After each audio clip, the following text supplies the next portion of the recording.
This is Openly Outspoken with Jeremy Adams, where differing opinions are not only accepted, they're encouraged.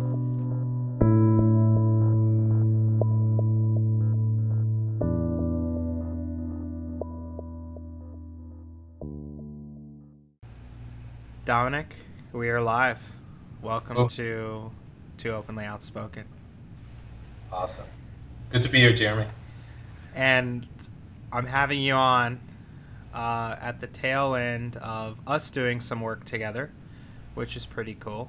So that was a good experience, and that's why I thought it would be beneficial to have you on, because I think some of the people that I know that listen are entrepreneurs like myself, and I just thought you brought a lot of good insight, and I'm sure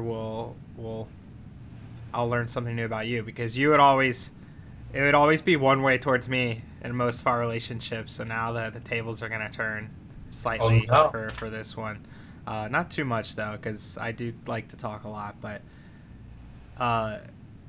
share a little bit about yourself, Dominic. Let's see. Well, I go by the moniker Inner Peace Advisor, and that was like a long time in coming. So now I work with people, mostly one-on-one in coaching situations, and I work with people who are primarily interested in transition. So they're at some point A, and they don't like that point A, and they've worked very hard to get to that point A. That point A to them has meant like a certain amount of education, a certain amount of career, a certain amount of maybe entrepreneurial activity or income, or like housing, or even like a relationship with a particular type of partner. And so many of my clients are really good at executing, really good at achieving the things that they want. And then they discover like the things that they want are actually not really bringing them satisfaction. And so there's a B they want to get to, but they don't really know what that B is. So they're trying to create maybe this state of not wanting something, and you really can't create in the negative. And so we figure out what it is that they do want, and we work towards that. And the way inner peace comes in is that invariably people on that journey from A to B, they're going to find more and more internal peace, which from my perspective, it's really what everyone is looking for, whether they know it or not. They're really looking to have moment-to-moment state of inner peace inside. So we work on the tangibles, the new things that they want to have at place of point B, and then we also work on just, I would call it, internal disposition and mindset, and really state. Why do you think that, and I don't think it's so much in my community, but society as a whole has this maybe belief or opinion about coaches. Do you know kind of what I'm referring to? It's just kind of like, a coach, like, here we fucking go, Like, why do you think it's kind of one of those professions where it's, I don't know, judged? Is it the unknown? Is it just unknowingness or shame? I may not have like your insight, but I'll go through at least a couple of things I've heard. I've even heard, well, gee, why would you charge for that? Or like, I do that, or I've done that. And so on my side, clearly I'm working with people and talking to people who are actively looking for coaches. So I might be in a bit of a bubble.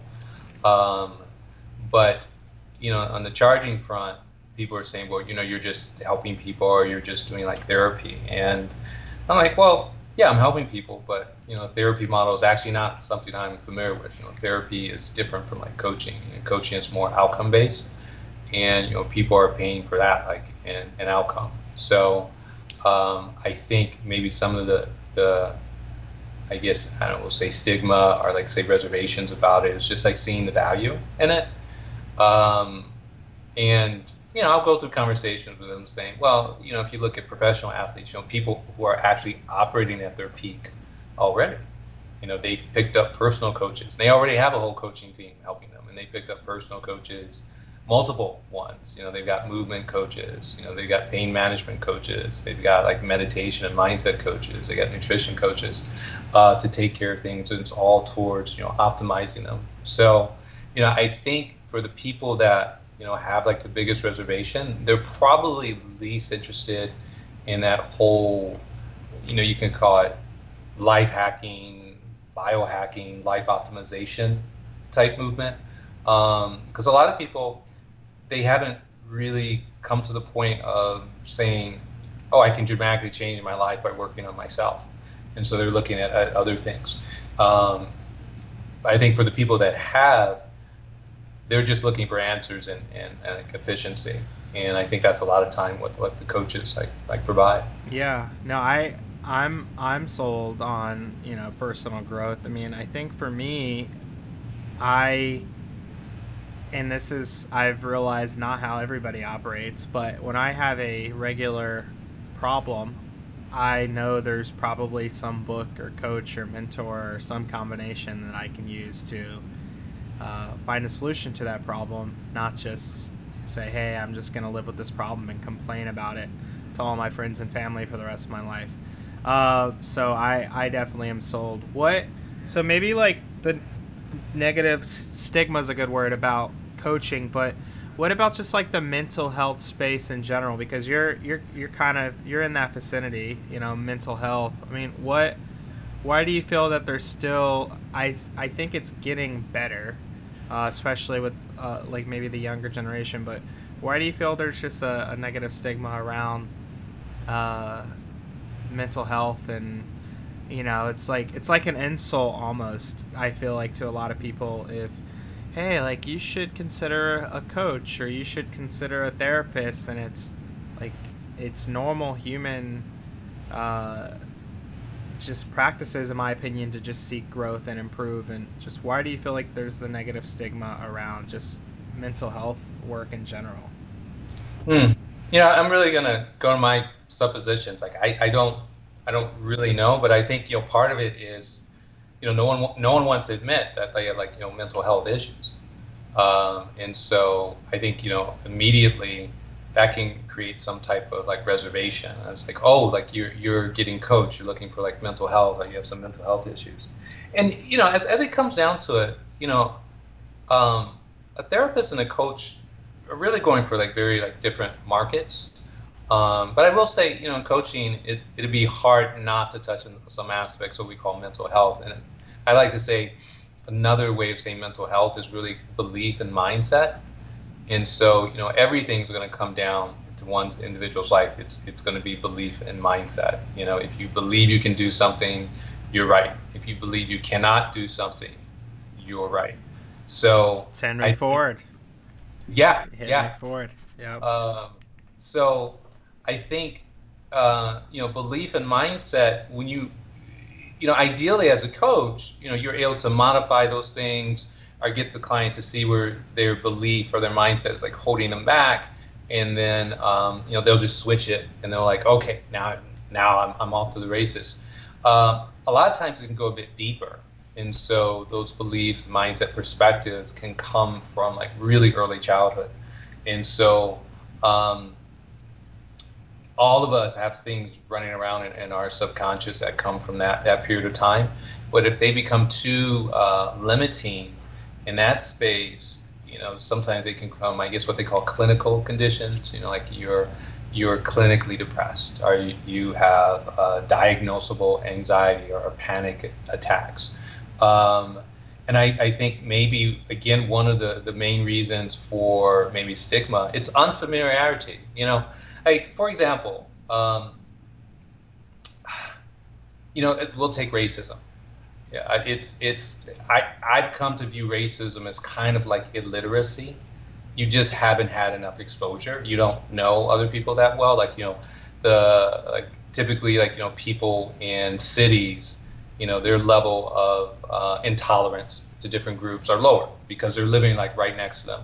So, the more diverse like your work environment, more diverse your city, more diverse your experiences, a lot of travel, the less bias you're going to have like against other people. And so when it comes to mental health, I think it's the same thing. it's like people don't have familiarity with the space, and so but they may have like some knowledge about it, and a little bit of knowledge can be dangerous. So it's like, oh well, my friend's dad was an alcoholic, or my other friend's mom like killed herself and stuff, and so like that was really messed up, and that was like really bad, and that was scary, and that like caused a lot of issues. So if you got mental health problems, something's wrong with you. And I think, one way to remove all the stigma is, I would say, everyone could look in the mirror and say, do not use this as an affirmation, but, I have mental health issues, or I have mental health problems. I was just about to come on the record and say, I have mental health issues. I was actually about to say that when you finished, because, yeah, I think it's okay to admit that. I feel we all have things we have to work through, and that's okay. That's part of being a human. Yeah. I mean, one of the first things that you want to do in terms of like solving any problem, you want to get to awareness as quickly as possible. You can't resolve anything without awareness. So, if you're running around in the world out there, and there's just something on misalignment, you're not going to get there. And like, let's call mental illness at one point, Olympic level runners, professional athletes not believing that they could run a mile in under 4 minutes. And so we can say that was like mental illness, or just lack of awareness or lack of belief. Don't believe I can. And then some person did it, and then that shattered for everyone in that space, everyone on the planet, really. And so it says, oh, so that's a thing, and so it can happen. So when people want to stand on this point of saying, oh, there's nothing wrong with me, I'm perfectly all right, it really cuts off a very valuable activity, which is self-exploration and self-discovery. I mean, if I could give one gift to everyone, it would be like curiosity about self. And I'll tell you, as far as you can look in the skies and see the infinite, you will see the infinite equally if you just look inside of yourself and see what's there.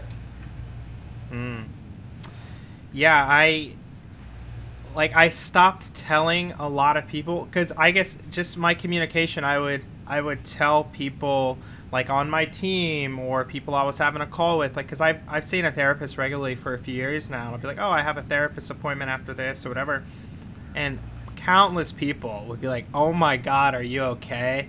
I'm like, yeah, I just go because I just feel it's healthy and I enjoy it. And so I just stopped even telling people that, because I just didn't feel like that's how common it was. People would ask like if I'm okay and doing okay. So I just say I have an appointment or a meeting now, just for like people that aren't like direct close to me. But if it's, I realized when I would have like a call with somebody we work with or just whatever, I would say that, because it's come up enough where I would, and people, oh my God, are you okay? And it's like, I don't, yes, I'm okay, but maybe I'm not, right? Like maybe none of us are okay. I don't even if my goal is okay. But anyway, yeah, there's just a weird stigma around mental health that I do believe is improving, but there's still a really long way to go with that. Unfortunately, and I look at it almost as the same thing. Like, go to the therapist, go to the grocery store, even though I really don't grocery shop. I have food delivered, so that's not the best example for me. But that's how part of like everyday life I view it. It's like, cool, therapist, grocery store, take a shower, go to bed. It's part of life. It's like, cool, I can share, I can talk through whatever's going on. You know what, the value I feel I realized it created for me is I have friends that I notice I will, be there, or I had historically kind of acted as their therapist, because they would just like vent to me about all their problems. And I realized just me investing in therapists, all the mental health improvements and self-awareness aside, I've saved a lot of my friends the frustration and annoyance of them acting as my therapist, because when I have a 90-minute session and I can vent about all my bullshit, I feel like I get it out of my system, so I'm not using my friends and family for stuff like that. And I like, because I'll have friends just kind of like tell me all the stuff going on, and I think I've tried to find the balance of being a good listener and not just like soak in a bunch of bullshit. It's a tough balance with close relationships, right? Yeah. But yeah, just like at the very least, I have 2 90-minute sessions a month to just air out all my bullshit to save close people in my life from experiencing all that. At the very minimum, that's a big positive I've gotten out of it. Yeah. The people I have found kind of the most balanced in terms of like what happens in their life. Invariably, like they'll reveal at some point, oh, well, my therapist said, or like I'm going to discuss this in my therapy session. And yet they do what you do. It's just regularly scheduled. And there's a lot of sense to it. I mean, again, definitely want to point out, there's a difference between like the therapy and coaching, but I do want to advocate for therapy as well, because everyone needs a person to hold space that is really just going to be super present with them and is not going to throw in like their own judgments or give a whole bunch of, well, you should have done this, you should have done that. It's just that very act. It's like a container, just that very act of being in a container where someone can hold that space and it has the capacity to hold that space. Because like many of our friends don't, but like a therapist will. That space is actually transformative, because not only can you expand in it, but it becomes a place where you can start making a lot of connections, and you can also just be seen in that space where you can say, quote unquote, the craziest things you would never say to your friends. You can like fully reveal yourself, because the other thing is, and I think this is where a lot of people get hung up, is like they think they have this darkness inside them. Like if people knew, or like whatever. And I would also share with everyone, there's no darkness inside you. That's just you. Yeah. It's just you inside. And like the quicker you get to the point where you're comfortable with that, then the quicker you're going to get to a whole lot of self-acceptance, and the quicker you're just going to be able to navigate the world. And like you'll recognize that, oh, okay, sure, I could be capable of this, but I've also made peace with this aspect of myself. So like I don't have to do it, and I don't have to hide it, and then act out on it in order to get some big release. I just live integrated. Yeah, for sure. And I don't. My goal, by the way, isn't to if that's what you're perceiving, I'm not trying to bucket you into like a therapist. I think I think just so I'm trying to explain the two differences for me. I think therapy is a great way for me to just vent, and it's kind of one way, right? It's like 90-10, where it's like, hey, like, have you considered this? But mostly it's just you venting about all your bullshit, your relationships, your work, all the stuff that brings stress to you, your family, with a little bit of like, hey, have you considered this, or have you noticed this pattern, or to help. And then it's like, oh, okay. And then where coaching is more like 50-50. It's like accountability, like, okay, that's a good share. Well, where like a therapist will just kind of like listen to your BS for a year straight. I feel like a coach is going to be like, you told me that same problem a month ago. Like, are you going to start like doing anything about this? Or like, I can't listen. We're never going to make progress on what you want if you don't start taking accountability here, taking action here, stuff like that. So yeah, I think they're both beneficial, and I've invested in both for years too. So I think that's the difference. I was just trying to explain it in my head. Therapy 90-10, coaching more 50-50 or 60-40, depending on the day and depending on what's going on. Do you think that's a good just at a super high level explanation? I think at a high level that works really well. And I must say that I'm not say an expert on the therapy model, and so this has been like some clarification for me as well. But that does sound right, because I know as coaching, so I've done the training, I got certifications, I've actually been doing it. And yeah, I'll tell you, I am not about, talking about someone's like stuff, for like a year. In fact, the engagements I do, like, out of the gate, like they'll be like, 3 months, and then we can see where we want to go from there. But I personally am interested in movement. Yeah. And so when I have a coaching client, that's my filter. One of the questions, I'll ask, on a call before you even start working together is like, hey, how motivated are you to like make this change in your life? We identify what the change it is, get crystal clear on that. So on a scale of 1 to 10, people are like, 5, 6.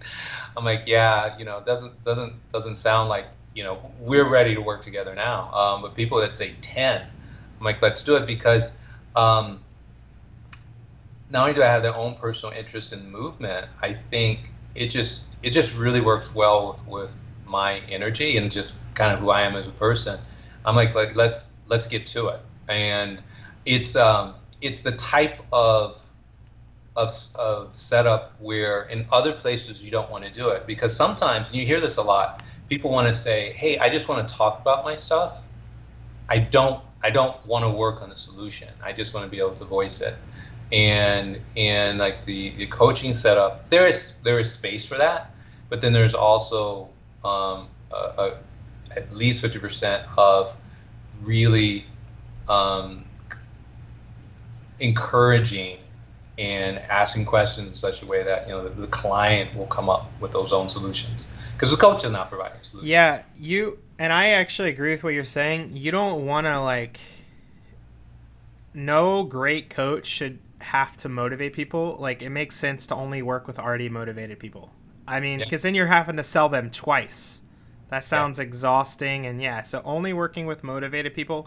My friend and coach Dave says that, like, I'm not here to motivate anybody. Like, if you're not motivated, like, leave the room, pretty much. Like, come here when you're motivated, because that makes a lot of sense. You can't, and whether it's people are honest and aware or it's subconscious, I do feel that a very high percentage of humans are better fits for therapy and not investing in coaching because they really don't want to take action. Like, whether they admit it or not, I think coaching is really for people that don't mind making an actual investment. I think, and people that are gonna be willing to get uncomfortable. It's not for everybody. I actually want to transition to more coaching specific stuff. I think that was important for me to just process in my head, because I was just, as you were talking, and I was like, what have the benefits been, and what are the differences that, like, from my, like, 30,000 foot view of everything. And that was it.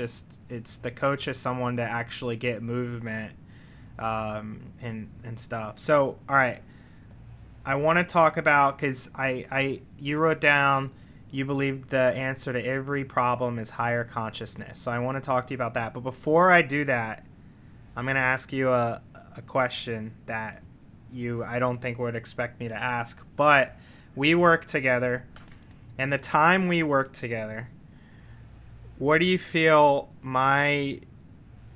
where do you feel I grew, and where do you feel my biggest opportunity for growth is? Yeah, definitely was not expecting that one. If I take a step back, the previous conversation, or before you shifted, I want to thank you, and hopefully your listeners will too, because I think it's important to bring forward those distinctions, because it's really not an either or. It can be an and in terms of like an approach. And for sure, I think, people are going to pick coaches. They're ready for a shift. They're ready for like a change. So I'm actually a target demo for you, actually, and I don't know if you've ever considered this, maybe somebody that's already sees a therapist, but kind of is kind of like, okay, now I know I need to be getting more results. But at least if they invest in a therapist, that they're like serious about some sort of growth and change, right? They know they have room to grow for themselves. They write a check, to the therapist most likely. So you know, that could be a good qualifier, because it's like there's something. That's what I think. Yeah, the big difference for me is like, okay, I want some action, and I want some like big. This is a big problem that's been lingering for me for a year now. Like, I know there's something else, and it's like, you know, that could be a target market as somebody that maybe has. Anyway, that's just a thought. But back to my question. Okay. Yeah. What are your thoughts? So like the biggest area of growth. You know, I think in some ways it started, or we ended kind of like where it began, but we got deeper. So, you know, I think our relationship began in the area of relationships, and I think you gained a lot of awareness coming in. In fact, you know, there's this one book that you had read. I think, you know, maybe by the time, you know, we start working together, like 3 or 4 times, like Attached. To talk about different attachment styles, and so you had like a tremendous amount of awareness there, and you also had some like really good learned experiences with with like, you know, several different like partners, and I think what you had picked up on is like, okay, so there's a pattern, or I'm perceiving there's a pattern, and I want some movement on that, and I think by the end, I think you had gotten a lot more insight about, you know, I would say it comes down to like a sense of worth, like your own value, and it's not. And here's like the key things: like people's value, it never changes. You know, the value that you're born with is the value that you end the world with. I mean, it's eternal, and it's just really realizing that value. And I think, you know, at the end, you had made realizations through the conversations we had and some of the experiences that you had, and like, you know, how you navigated it, that, you know, your value and equated to, say, different circumstances, and maybe attracting people with certain characteristics as opposed to other people to you. And I think the more you start to realize that, the more you saw not only changes but opportunities like for change, and so I think that was like one of the biggest shifts there. And I say this, you know, knowing when we started that you were a person that, you know, thought you had tremendous value, and so there's like texture and dimensionality when I say like this whole thing of like, you know, worth, because it's not like, oh, I think I'm worthy or not think I'm worthy. It's just it's understanding the various dimensions of what that is. And also, I think you gain more awareness about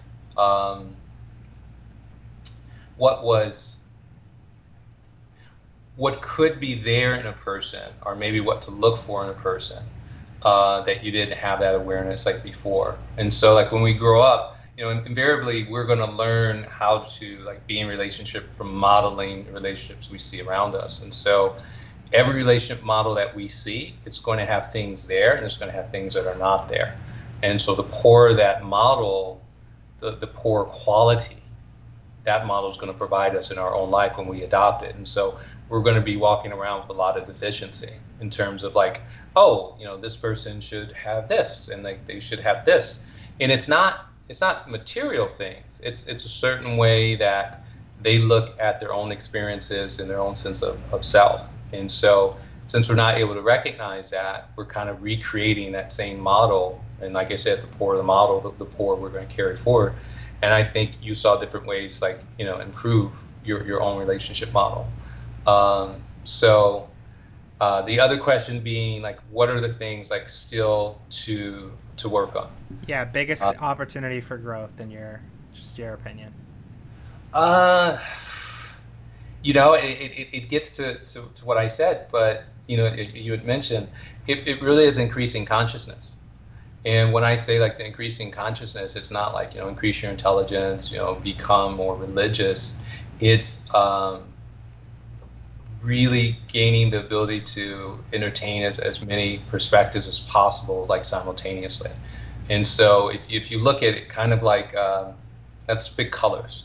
And so you could give a child like a black and a white crayon, and so that's the way they're going to be able to maybe understand the world or like create the world in front of them. And they give you in the box of like 16, that's more, 32 colors, whatever. You get up to digital artists, like they actually have millions of colors.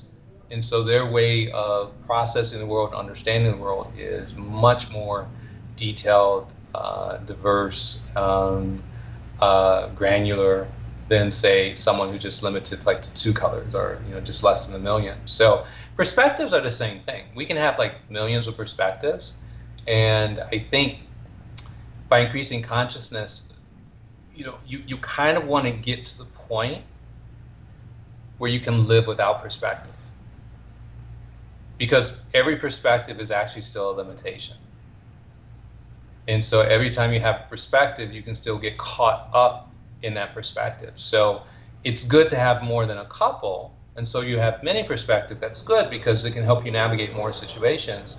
But let's say you experience something that falls out of any of those perspectives. What's going to happen is you might get caught up and you say, well, this is outside of like what I believe. So I'm going to show some resistance. And so if that space of going beyond perspective, and I'd say on a consciousness level, it's actually a pretty advanced state. I mean, most people, you're going to like walk around perspectives. I'm still walking around perspectives, but it's kind of like theoretical limit. We want to go to that space. We want to know that it exists. We want to do what we can to like push ourselves there. So I would say, the more that you can just approach things with just like an openness and a curiosity, the bigger your growth is going to go. And not to say that you're not doing that already. I mean, I think you're doing a tremendous job, but really adopt that kind of as a lifestyle. And what I would add to that is, look for the scary stuff and like do it. The human body, like we all come kind of with the full complement. It's not like any of us really are like limited. And so it's like, let's say you look at extroversion and introversion. I don't think we really need to get wrapped up in that because of, say, certain perspectives or past experiences. One person will be more extroverted, and then another person will be like more introverted. And so I think the more you can do what feels uncomfortable, that opposite, extrovert, be quiet, introvert, engage people more, the more you're going to like really shift not only your own internal beliefs, but you're going to like rewire yourself. You can talk about rewiring neural pathways. You can say rewire how energy flows through your nervous system, and it can open up new possibilities like in the world. So, I would preface it. I mean, Jeremy, I would say you've been doing an excellent job of, I think, of being open and being curious and like, looking for these areas to expand you. And I would say just get more uncomfortable. Think about one of the most uncomfortable things you can do and like put yourself in that. And typically that's going to be somehow like relating like to people, Yeah. Go to a workshop that sounds like kind of odd, that's in like Bali or something, or, something where you're interacting with people. And I'm not saying anything unsafe, but something that really causes you to need to relate to people like in a different way. And of course, different avenues of, like, I'd say on the business side, picking up the perspectives of other people, because a lot of people are coming in with that. And so it's like being really curious about what do they think and like why do they think it, not whether you agree with them or not. So I don't know, I hope that answers, because it made me rant a little bit there. Yeah, no, that was good. I was, as you were talking about that, I was thinking of some things in my life right now that are uncomfortable, that I think that gave affirmation that I need to be running right towards them, rather than kind of being on the fence. And because I rationally know that I should get uncomfortable. Sometimes you just need a little reminder or a kick in the ass, because I feel human nature to stay at some comfort level regularly. One thing you did say, though, it's kind of off topic, but it's something I'm starting to pick up more and more on, and it's a little pet peeve of mine.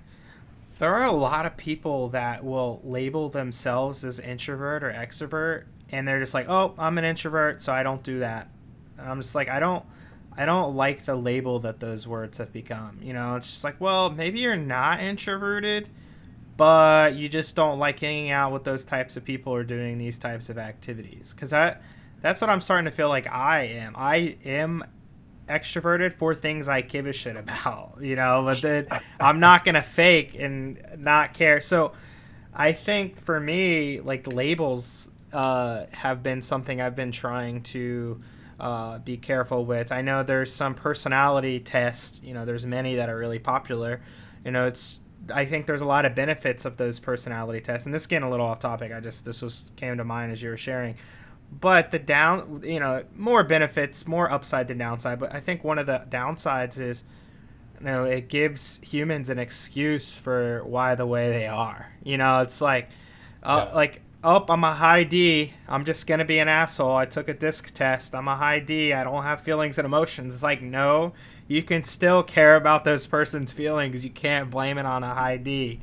Like Colby test. There's one of them is a part of the test is your quick start number. Oh, I didn't finish this project because I'm a high quick start. It's like, no, you just didn't because you, so anywho, that's a little bit of a rant. But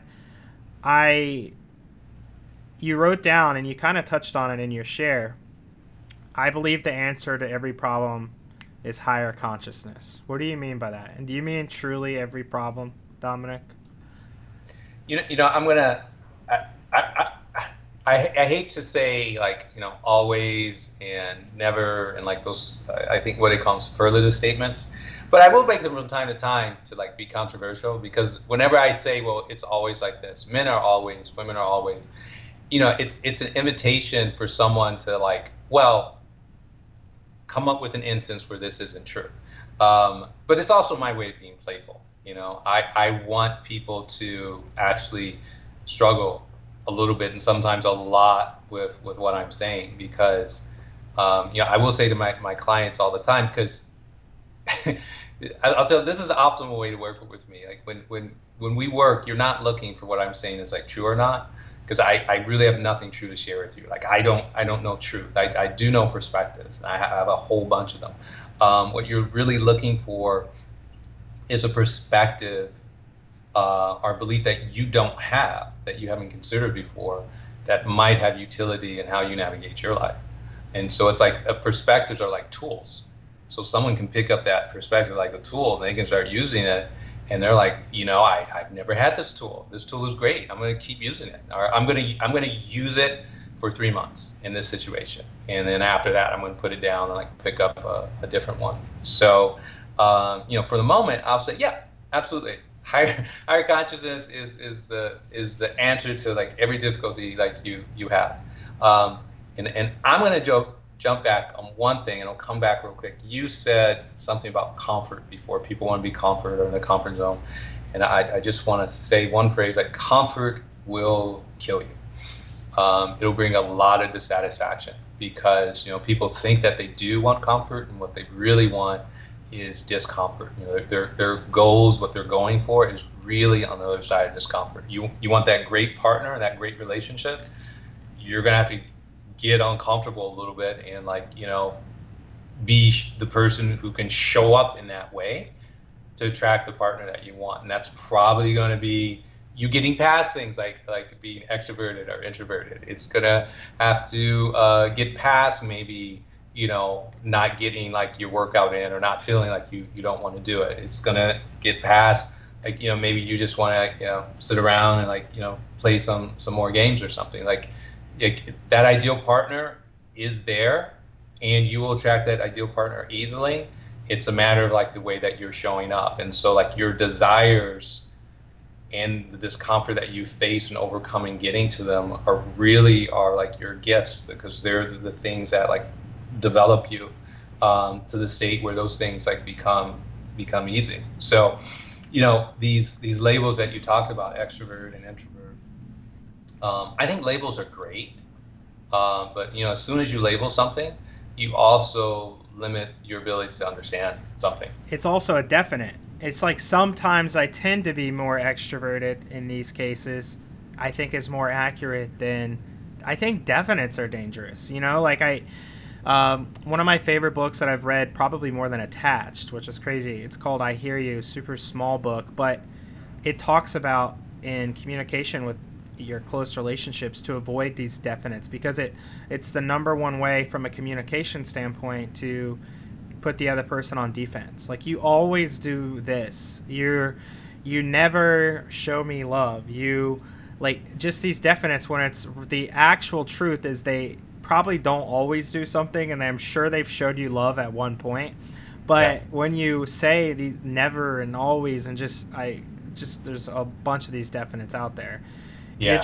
You're putting yourself into a pigeonhole, and it puts the other person on defense, because it's even myself who I feel like I have awareness of this. When people will say, "Oh, you never do this for me," and I was like, "Well, I actually just did that for you last week." So in my head, I'm like trying to prove their statement wrong rather than actually looking at what the conversation is about. Anyway, I know we're getting a little sidetracked there, but just avoiding, and I've made a conscious effort to avoid, hey, I've noticed a few times that you haven't communicated with me the way that, I think would be most effective, rather than like, you're always rude to me. There's a big difference in the effectiveness of how that's said.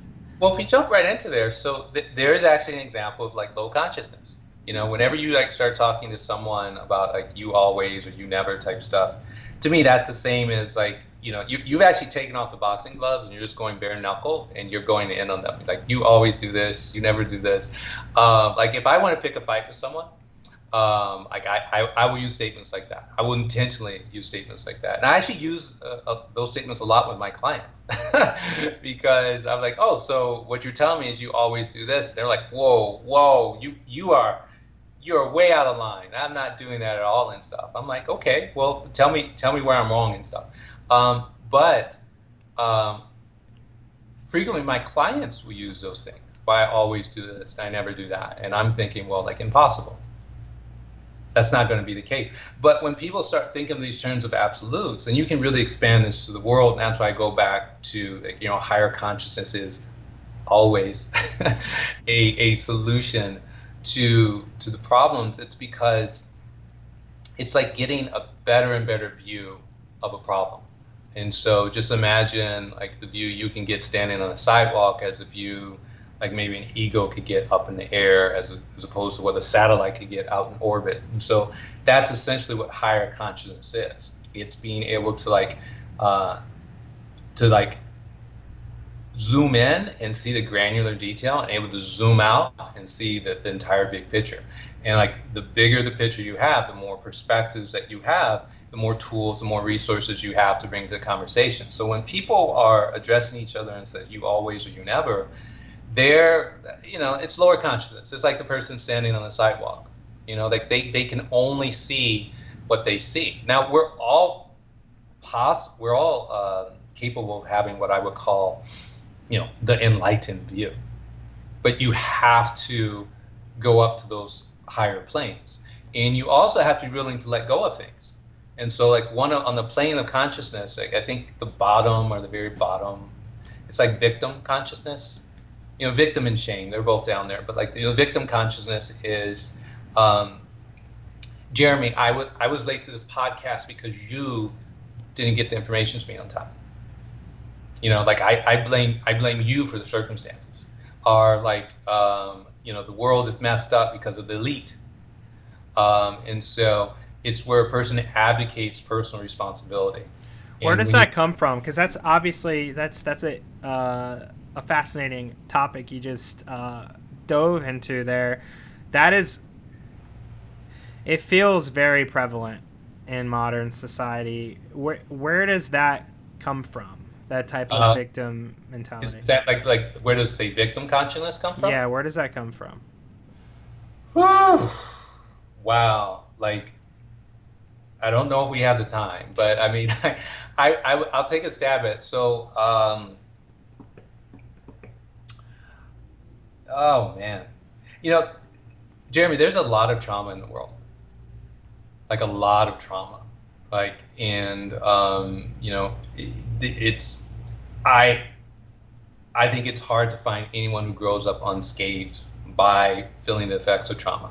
And so now that I've said that, let's define it. And I'll go to that Canadian doctor, Dr. Gabor Mate, and says, trauma is whenever you experience a need that goes unmet.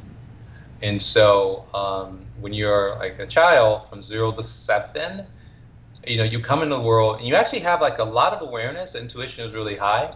One might even say in certain respects, like, you have a certain level of enlightenment. Like, you don't have binders or filter or not limitations in terms of how you see things. Like you can touch a hot stove until you touch it. And then from that point on, you'll have like a limitation. So, but at a young age, you don't have any filters, you don't have any wisdom, you don't have any experience. And so basically, when things happen, they can be very confusing. And so that confusion is like, you had a desire, expectation, and need. It wasn't met. And then you're going to like self-program yourself or condition yourself with a way of limiting yourself so you don't have to experience that pain again. And so here's the trauma. Like, you thought you were going to get like a Valentine's Day card from your crush in 3rd grade, and like she gave it to everyone in the class except you.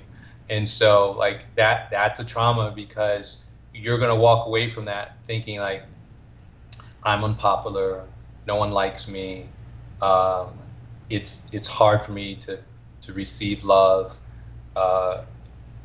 objects of my desire don't desire me back, those type of things. And so all of this information comes in, and so that's what we call about like the trauma. But as you can see, just in the way I was saying that, it's a self-blaming thing. Your need wasn't met because something was wrong with you. That's what we fill ourselves with. And so where does that come from? Why is that our instinct to blame ourselves? Is that a human nature default? Why is that so common? I think it really just comes down to basic survival instinct. Like we're as clever as we get, we're still like, animal. Mm-hmm. And certain things are just going to function automatically in us. And so survival instinct, we're all born with it. And so here's the thing. I mean, let's say that same example, like you didn't get like a Valentine's like Day card. And so if, you were to say, make it about the other person, let's say the object of your desire, then, it would be something like you'd have a lot of uncertainty in the world. You'd be like, well, wait, I'm liking this person, I'm showing attention to her. Maybe these circumstances aren't for me. Maybe Valentine's Day is a corrupt idea or something. You're not able to really see things more expansively. And I think to bring it a finer point, let's put it where like it really matters. We'll call like our caregivers. So typically mom and dad. If let's say mom ignored us a lot, if we were actually sitting around at a young age looking at our mom and saying like, wow, like you're not a fit parent. You're not giving me the basic thing that I need. And at this age, all I need is one thing from you, which is I need to receive appreciation, approval, compassion, and you're not giving that to me. That means I'm actually like continually in danger and feeling unsafe and insecure. And that becomes a terrifying thing. And so one way to cut off that pain is to actually numb yourself with some different interpretation. Well, mom's not giving me the attention I need because I'm not a good kid. If I was just a better kid, she would give me more attention. So, here's the solution. I got to be good. And so being good will mean I'll be quiet. Here comes like introversion or something. Or being good means like, I'll do the dishes. I'll do a bunch of chores. Being good means like I'll follow my mom around like everywhere she goes all the time, and like I'll be upbeat even when I don't feel upbeat. And so it's like changing like the way one would show up in the world, becoming more performance based in order to get that cookie, that reward, which is like more more attention from mom. And that doing that is actually much less painful than just acknowledging or seeing that, like, wow, I'm in this house with an unfit parent, and this is my fate, and I'm going to have to live this for the next like 10 years. You know what I'm thinking about as you're sharing that, and maybe there's a correlation here, maybe not, but I think of how many humans are so scared of judgment from their parents. I know we talk about Way of the Superior Man, and one of his rules is, pretend like your father is dead. Live as if your father was dead, so you don't have the guilt or shame of judgment from your parents, essentially. Yeah. But is there a correlation there with even kids will go... how many times have you heard, I went to college because my parents wanted me to go? Yeah. I don't do this job because my parents wouldn't like this. I don't want to move because this is where my parents... is there a correlation there? Is there something there, or is it completely unrelated?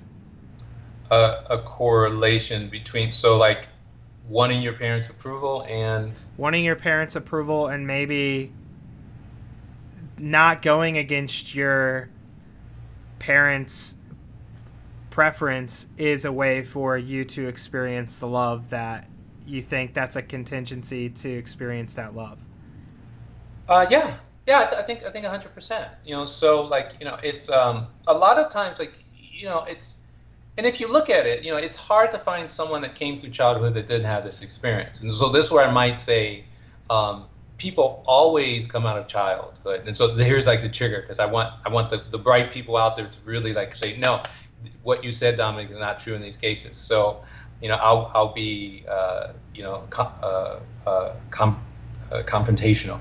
I'm going to say all children become performative at some point when they're growing up, and then they keep doing that through the rest of their life. By performative, they become performers in order to get that love, that approval. And so those kids going to college to become a doctor or a lawyer because of their parents, they're doing that because they still want what they were trying to get when they were younger, when they were going through that training, which is the approval. Because they say, well, if I don't go to college, I'm not going to get the approval, and my parents will dislike me, they'll disown me, they'll hate me, blah, blah. And what they're actually missing, because they're so conditioned, is that, regardless of what your parents may think, they're going to think whatever they're going to think. It's all you're doing is making a decision about what you want to do with your life. That's it. What people are bringing in, they're bringing all the conditioning, and say, this decision will mean I will no longer have approval and love. And I don't want to deal with that reality, so I'm going to go to college and become a doctor or a lawyer. And so, but we don't have to bring all of that. We don't have to bring all that conditioning. And getting back to consciousness, not only is getting to higher planes of consciousness getting more and more perspectives, but it's also taking away that conditioning as well. The more conditioning you take away, I would say invariably, you're going to go to higher planes of consciousness. And so anytime someone is saying that, I think Gary Vee, touches on this a lot in his talks. It says I meet kids and, mommy and daddy said, go to school and do this and blah, blah, blah. He sees kids not being authentic. He sees people not living their true selves. They're literally living the lives of just grown children trying to receive approval from caregivers of authority figures. And what they can't see is they're living in such fear of that stuff going away that they're just performing. And so becoming the doctor comes the long hours, comes maybe becoming the surgeon and all this other stuff. And never maybe does the person realize, oh, what is it that I would like to do? And here's where kids, we get off the train, young age. If their parents kind of approached them and said, hey, you got to figure out what you want to do. I'm going to love you just the same. If you want to go to school, great. If you want to roam around the world, great too. You're still my child. I'll still love you. But I can't decide your life for you. So why don't you build that muscle now in terms of deciding out what you want? You want to go play outside? You want to play some video games? You want to get together with your friends? I can give you some options. You can talk about those options, and then you, from those options, decide what you want to do. You can come up with another option. But that becomes a muscle. And like, a lot of adults don't have that muscle. Like, you'll ask people, what do you want to do? Like, I don't know. And they'll be very successful. But like, what do you want to do? Like, I don't know. I can do this because this is what I trained for. This is what I got an education for. But I really have no idea what I want to do. Like, I don't have a lot of passion in my life. I don't really know what my interests are. As you're sharing, I was also thinking, because we talked about comfort a little bit ago, and I'm just like, the irony is how many kids go through 8 years of medical school and multiple six figures in debt to avoid getting uncomfortable. Like that is actually the safer route in their head. Like that's like the irony of all this is like the uncomfortable route oftentimes can be, I said often, not always, oftentimes can be the in the grand scheme of things the much more comfortable route. But to avoid the instance of being uncomfortable having that conversation with their family or their loved ones or whatever, the irony is, they'll dedicate maybe their entire life or years of their life to doing a lot of uncomfortable tasks and time and like to avoid that uncomfortableness. Yeah, it's kind of like, here's a phrase to play with.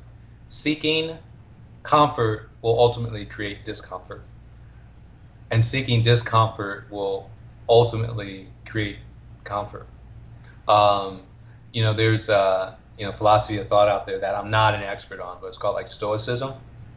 And basically Stoicism, it's about living with a fair amount of discomfort, or doing something that's very challenging every day. So something very challenging could be like you go on your 3-mile hike. You drink your lemon water like in the morning. You do an ice bath like for like a minute like every morning, and it's like it's not pleasant. It's never going to be pleasant. You're never going to be like, oh, I'm so grateful I did it.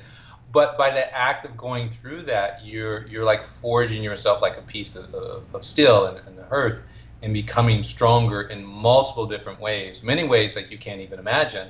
And you build up this resiliency, because let's say you do the ice bath. Most of life is not going to be anything of that level. And so by doing the ice bath every day, when something happens that like hits that nervous system and you're like, whoa, I'm triggered. This is unfamiliar. I don't like this. This is uncomfortable. You're actually like, and I know how to handle this, because you've been handling it every day. It's like, I breathe through it. Instead of just like, reacting right away, like I take a pause and I choose a response based on the outcome that I want to achieve. And you can also think, all right, choose a response based on how I want to show up for other people, for my partner, for my team, for my company, so that the way I show up is a way that can lead them or can inspire them or can create that container where they can show up as their best selves as well. One of my favorite movies, The Greatest Showman, P.T. Barnum has a quote, "Comfort is the enemy of progress." So, I don't know, have you seen that movie? I haven't. I've wanted to. I mean, it's, unfortunately, I had a limiting belief because, I love Hugh Jackman and I followed a lot of his movies, but then I heard it was like a musical. And I said, yeah, I don't really like musicals. But then ever since then, one, I haven't seen it, and everyone else who has brought it up says it's like a phenomenal movie. Well, the reason this may motivate you to see it more, so yeah, it's like an entrepreneurial musical. It was probably the first musical that I enjoyed, and it actually opened my eyes up to, like now, like unfortunately, Broadway hasn't been open the last year plus, but I never saw a Broadway show in New York until after I saw that movie. I went like my whole life. I'm like, I don't like Broadway. That's stupid. But then I enjoyed that movie, but it missed out on a lot of awards, if I recall, because it wasn't as PC as like Hollywood would like something like that. So if that may give you extra motivation to watch it, is it's an entrepreneurial kind of musical that's just very outside of the box, and I've watched it like 10 times. I mean, it's really good, and there's a lot of good little takeaways. There's it's just, you cannot watch that and not just feel great at the end of it. It's just a very powerful movie. So I'd highly recommend you give that a shot. All right, good. It's on my list. That was the first musical I ever watched from start to beginning, ever. And I don't know if I've watched one since. I've tried to watch actually Hamilton. I was like, oh, I like Greatest Showman. I'm going to like Hamilton. Got about a third of the way. It was hard, but Greatest Showman, coming from somebody that doesn't like musicals, I enjoyed it. Yeah. Well, I have a tip for you on Hamilton. Get the soundtrack and just listen to that as maybe an entree towards actually seeing like the play. Because the soundtrack, it's really clever, actually. Or at least I found it clever. And so I think if you listen to that a bit, you say, oh, I'll be really inspired because, you know, you already like the tunes, and you're like, so let me see how people are going to act this out. Okay. Yeah, I think my brother was listening to it a few times, so I heard a couple of songs, but I haven't really. I was in the car with him one day, and he was playing it. I was like, what the hell are you listening to? Because it's very odd sounding to just get into a car unless you were expecting that. And some of it was catchy, I'll say. We're talking about The Greatest Showman and the entrepreneurial side of it. And I know something you talk a lot about, too, is just the intersection of business and spirituality. And I think that's actually an opportunity for my growth as well. It's something we didn't even dive into too much in our sessions because I had so many other mental health issues to cover. We never got to that. But where is the intersection of business and spirituality? Why is that something that you're passionate about? Well, I think a lot of times the tendency in life is to look at things like separate. We'll break things down into, say, constituent parts, and then that way we'll say we'll understand them better. And I think there's utility in that, but I also think there's utility in just putting everything together and seeing how do you navigate with like everything running like all at once. So, you know, one of the ways, you know, I could describe myself, you know, I'd say, so there's sure coach, but then, you know, healer. And, you know, I can say healer because, you know, I know a lot of people in the healing space. And I tell you, that part of the world fascinates me. I mean, these are people who have spent the majority of their lives doing two things. One, overcoming like their personal stuff, which a lot of times is quite considerable. So if you're talking about an expert or trying to find an expert who's able to like resolve personal stuff, like, you know, like the traditional like deep trauma, like, you know, a lot of healers, they would do that because they lived it. You know, one of the ways you can look at healers, like, you know, the wounded healer, just meaning that, you know, in order to gain the capabilities that they have, they had to experience the same things that they now help other people with. And, you know, I'll tell you, if you want to see miracles, if you want to see stuff that's just like unbelievable, you know, like hang out with different healers or explore that space. You know, there's a documentary on Netflix, or used to be, you know, called Heal. Maybe it's just now. Yeah. Maybe it's just at healdocumentary.com. And that really is just the tip of the iceberg. I mean, there's a lot more. I think what is on Netflix now, like Gwyneth Paltrow's like Goop Labs, and they've got maybe 6 episodes of trying like different things there. But one of the things that healers seem to be not as proficient at is what entrepreneurs are great at, which is making money. And so you have a lot of like very capable healers out there that are not marketing themselves well, that are unknown, that are not living like, let's say, economically sustainable lives. So that is that's an example where you might see like spirituality, but you may not see like a lot of business or a lot of like business savvy. And so you go to entrepreneurial side, you'll see, you know, a lot of business savvy, a lot of what we like to call the ability to manifest or create abundance. But you won't necessarily see a lot of spirituality. And so it's kind of like when you look at the models, like people go through life, they'll experience what their different issues are. I think the healers decided to address that more head on. And it's not always the arc, but they're like, I'm gonna address like my stuff like now, and the healing part of it becomes something like afterwards. Like they say, oh, I can help other people with it. Business people, they're like, you know what? The way through this is make money. People are going to respect me. I'm going to have cash. I'm going to buy whatever I want, and all this like insecurity. People are going to love me. Girls are going to like me. I mean, that's the stuff I dealt with. I mean, I think looking back at it, that's why I was so business focused at a young age. I'm going to feel accepted. I'm going to feel respected. People are going to think I'm smart. All these feelings I never had, I'm going to get if I just figure out a way to earn a lot of cash. Yeah, and I have power too. Power. That's something particularly important for men. So respect, love, women, power, and I think, say for female entrepreneurs, a lot of security, independence, freedom, safety, and so there's this saying, well, money's going to buy like all these type things. So on the entrepreneurial side. And the reason why I'd say, always like throwing some spirituality is because I can tell anyone who's listening on the entrepreneurial side, like you're likely gonna get those things, and what's gonna happen is you're not gonna feel better. You're not gonna feel more powerful. You're not gonna feel more accepted. You're not gonna feel more loved. You're not gonna like get the girl, so to speak, or if you do get the girl, you're gonna be unhappy with the girl because she's not the right one for you.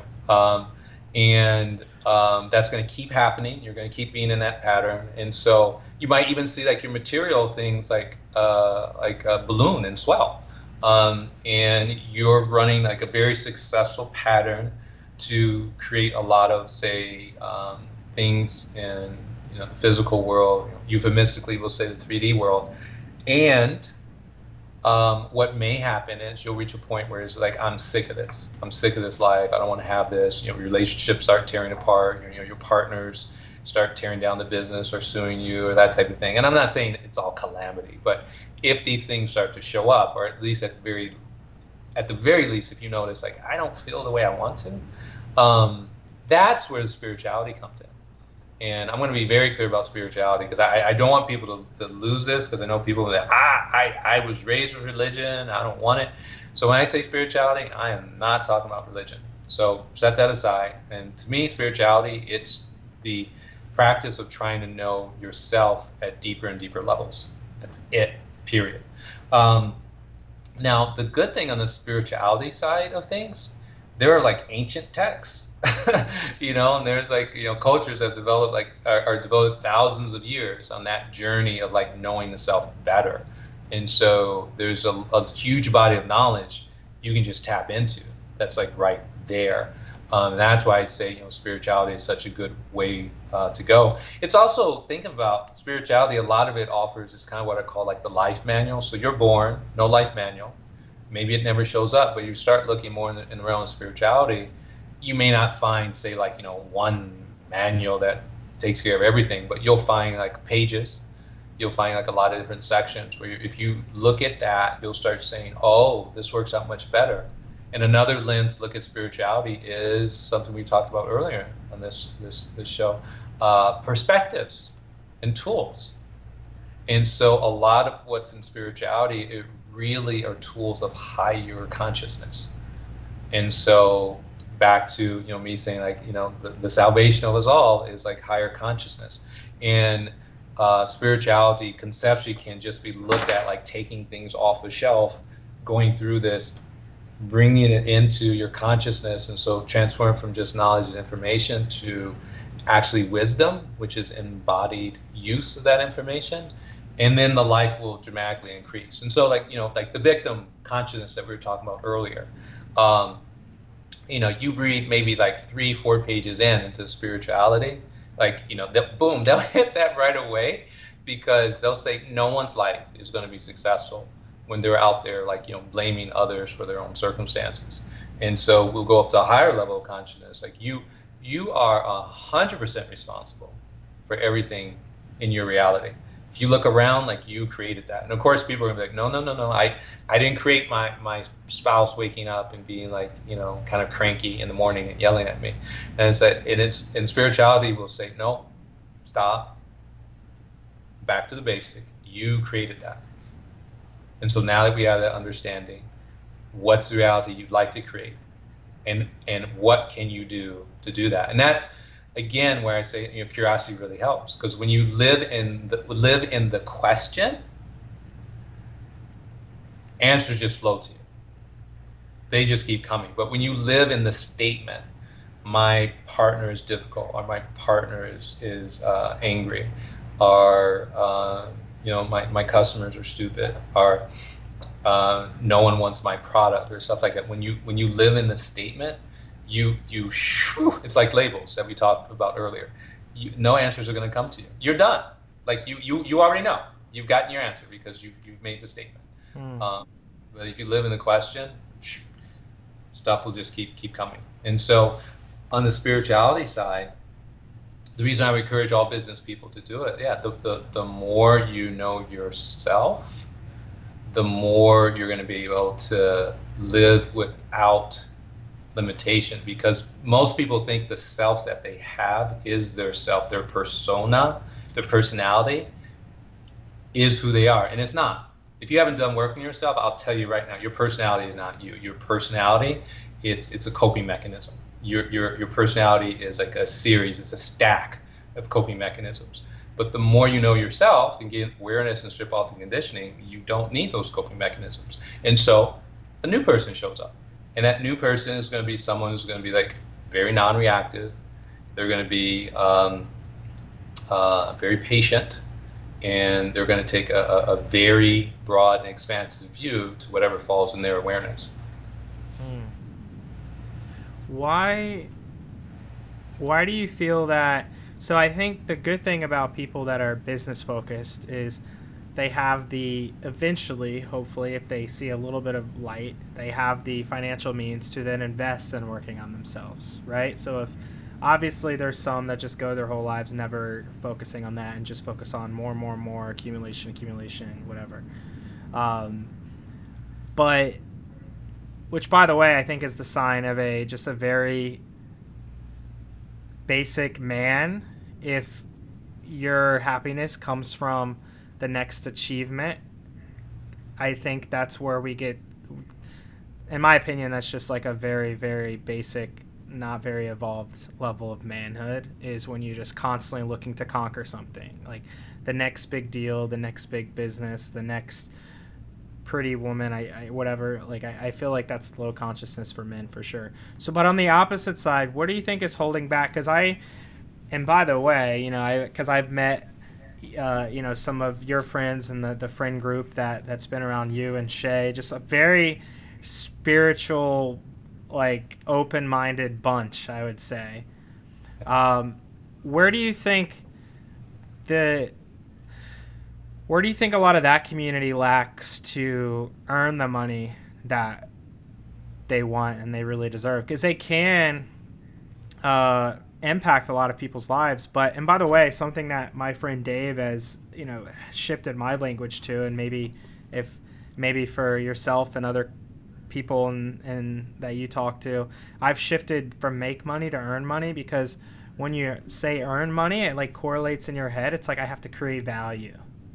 You know, I have to create value in exchange for this cash.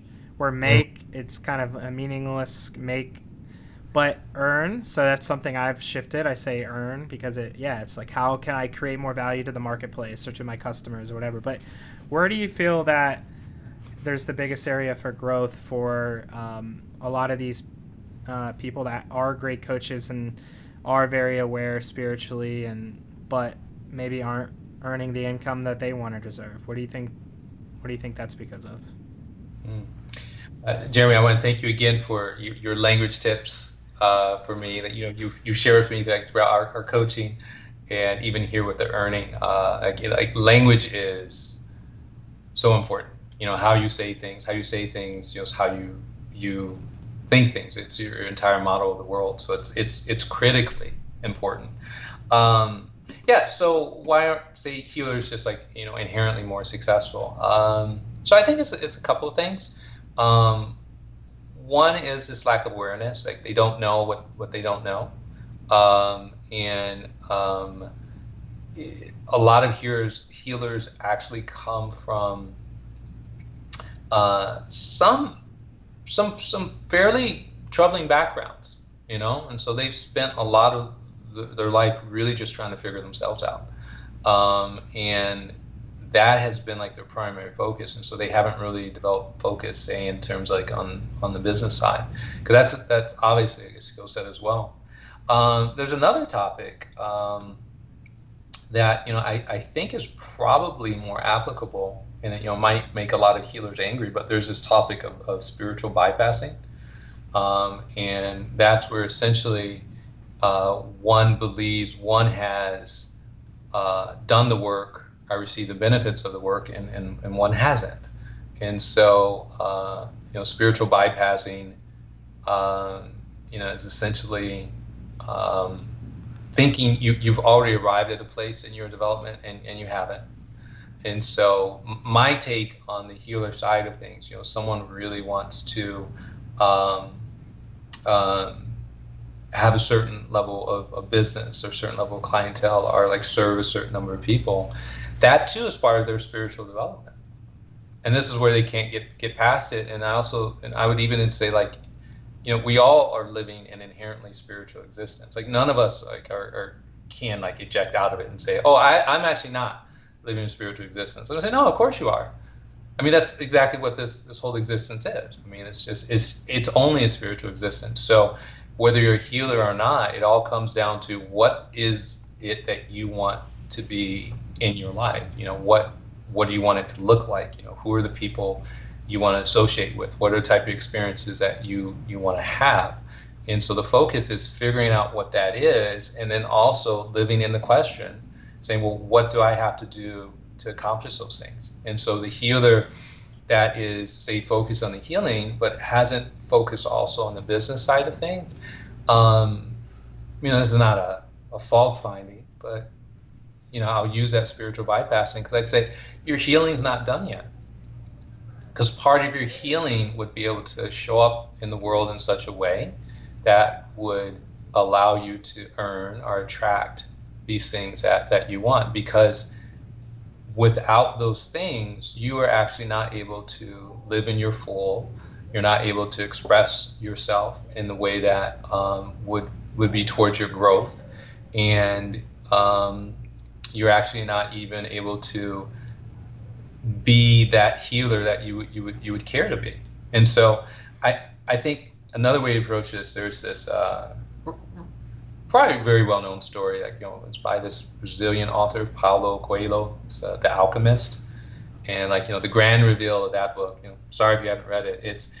It's the end goal isn't what matters. It's the person you become along the way towards reaching that end goal. Because you'll reach that end goal, and it'll be like, so what?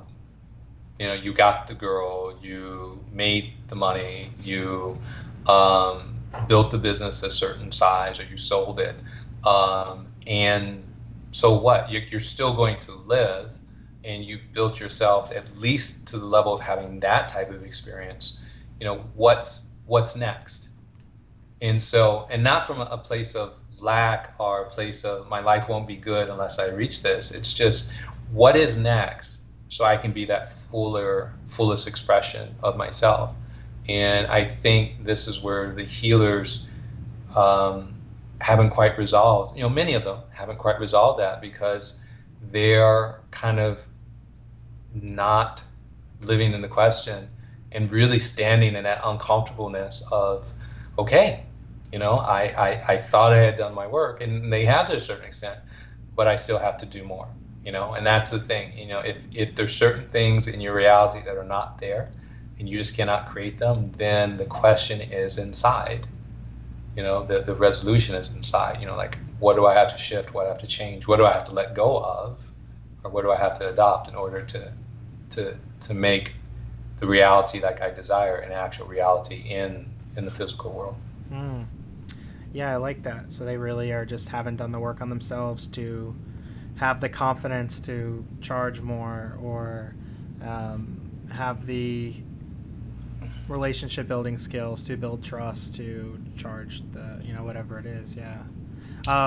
And there can be a lot of, disdain for, like, we'll say the world of, capitalism, earning money, being paid for services. A lot of healers just kind of, put that aside and say, well, that's lower consciousness, or that's like evil, or like what have you. And, one phrase I really, really like, it's the important thing is not to like stand in opposition to what you don't like. It's to build the reality that you do.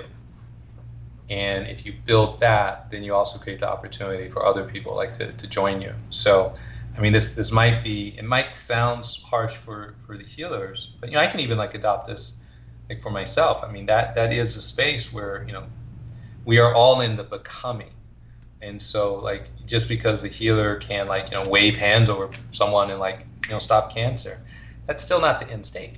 There's still more to go beyond, particularly if you want to say live in, well, again, I'll say that 3D world. Because I can also tell you on the healing side of things, if one is really exploring higher consciousness, healing is a byproduct.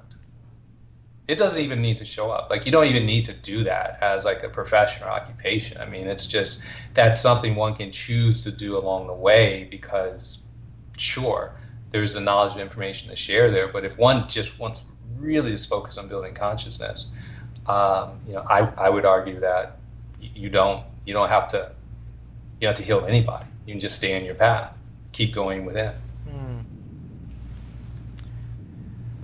I have one final question for you, Dominic. I don't think this one's going to be as hard as my other surprise question from earlier. But I know you do a lot of work on self-acceptance and self-esteem and building better relationships and self-love. What would be just one practice that you would recommend that people, I'm not going to say everybody, because a lot of people aren't serious about growth and improving their lives. They just say they are, but they're really not, obviously. For people serious about achieving real growth and change in these areas, what would be just like one recommended practice for those people? One recommended practice.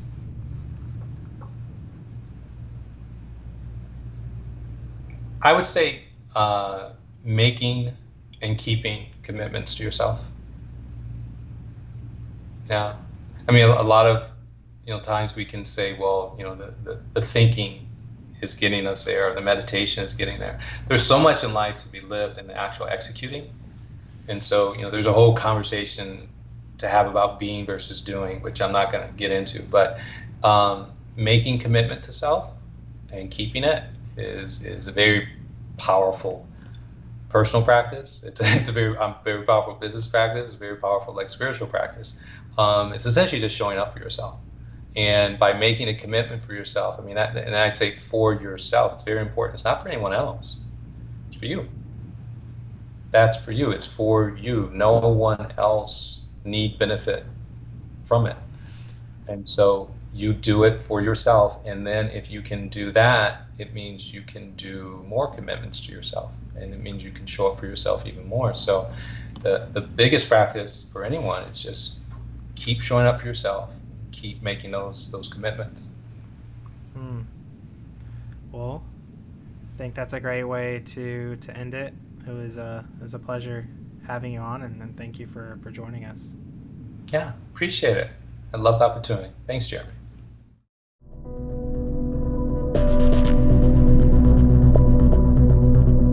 Thank you for listening to Openly Outspoken with Jeremy Adams. If you haven't already, make sure you subscribe to the show on your favorite podcast player so you get updated when new episodes are live. If you enjoyed this episode, the best way to support is to leave a 5-star review and share the podcast with people in your life that you feel would benefit from these types of discussions. Visit openlyoutspoken.com for additional details on the show. Find out how to connect with Jeremy on social media and learn more information about Jeremy's personal and business life. We'll see you next time.